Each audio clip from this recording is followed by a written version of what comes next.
Welcome to AddictedToRealEstate.tv. I'm your host, Phil Falcone.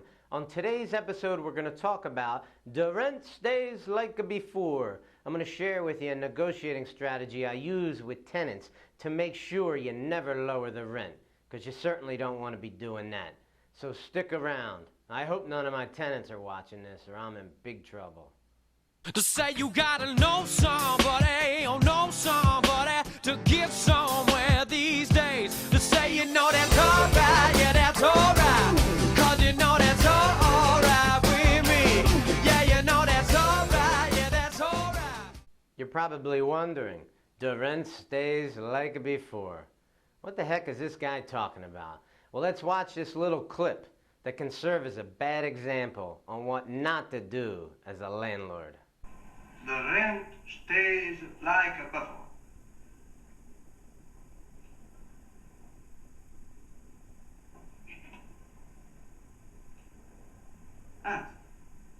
Anzi, ci levo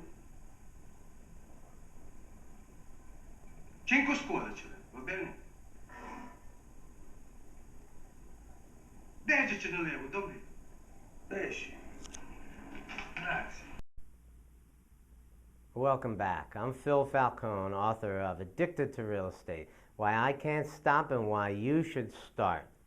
Today's episode is sponsored by Executech Suites, a 47-unit full-service office building in Huntington Valley that office prices start at $495 a month for everything. It's hard to believe.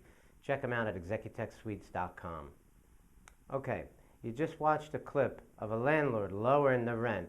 Now, I gotta admit, if I was renting an apartment to a kingpin of the mafia, I might lower the rent too. But it still is a good example of what you don't want to do. So let's talk about it today. By the way, Robert De Niro charged me a fortune to be in this movie. Okay, so you got an apartment for rent for $895. You're always going to use a number like $895. Never use $900. Use a number slightly below the 100 mark. It's much more effective. Okay. A guy comes around, he wants to rent the apartment, and he's a perfect kind of client, the kind you've been waiting for months. And you only have one problem with him. He's a good negotiator, and he wants to pay $850 for the apartment, not $895. And you've probably been dying to rent this apartment, and you're going to feel yourself getting ready to say yes. Don't do it. Stop yourself. I got something else I want you to say. What I want you to say is, I'll split it with you. That's right. I want you to say, I'll split it with you, okay? You're going to agree to come down in the $895. He's going to agree to come up in the $850. You're going to meet in the middle at $872.50. Okay? Now, I already told you you can't lower the rent. You're not allowed to lower the rent. So how are you going to actually agree to rent the apartment for $872.50 if you're not allowed to lower the rent? Simple. Here's what you're going to do.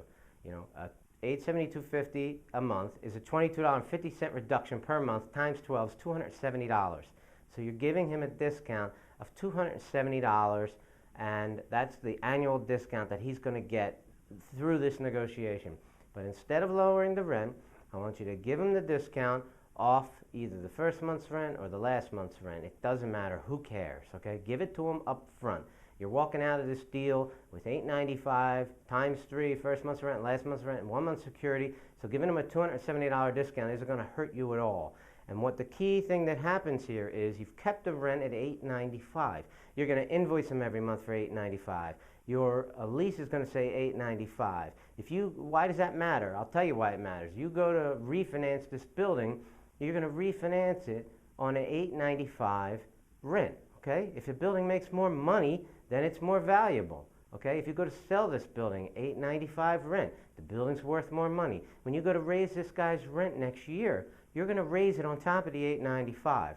You're going to bump him up to $915. Now, if you discounted his rent up front, you've just, damaged your ability to collect the rent for years to come. Because what if this guy stays there for 10 years? You're never going to catch up to it. Okay, so this is a key negotiating technique that you want to use in real estate when you're dealing with tenants. You also can use it in life. Say you go to buy a piece of furniture and the guy says $1,000. You say $800. Guess what you do? You split it with him. You meet him in the middle, and you get the furniture for $900. So it's a great technique.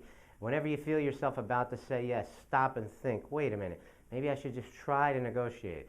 So always try to cut whatever the distance is between your number and their number in half. I think you'll find it very effective. Take, for instance, our sponsor, Executech Suites. They have 47 offices in that building. Now, can you imagine if they did something for $300 for every office per year in a discount, okay, and kept the rents at the list price that they want to use? That translates into about $1,200 a month in extra rental income. And what that also turns out to be is tens of thousands of dollars a year in additional rental income that comes in. And that translates into probably close to $100,000 in the value of the building if you use some kind of cap rate calculation based on the income. So it has a massive effect on the value of your portfolio. You never want to discount the rent for anybody. Your asset, your piece of real estate is valued on how much rent money it makes. So that's something you want to keep consistent to help build up your income streams and your net worth calculations in the real estate business. So I hope you enjoyed this episode of AddictedToRealEstate.tv. I plan to produce many of them that'll be coming out on a regular basis. And if you'd like to sign up for them, all you have to do is go to AddictedToRealEstate.com website right there, AddictedToRealEstate.com. Give me your name and email address, and I'll send you these shows weekly for free. Thanks for watching AddictedToRealEstate.tv.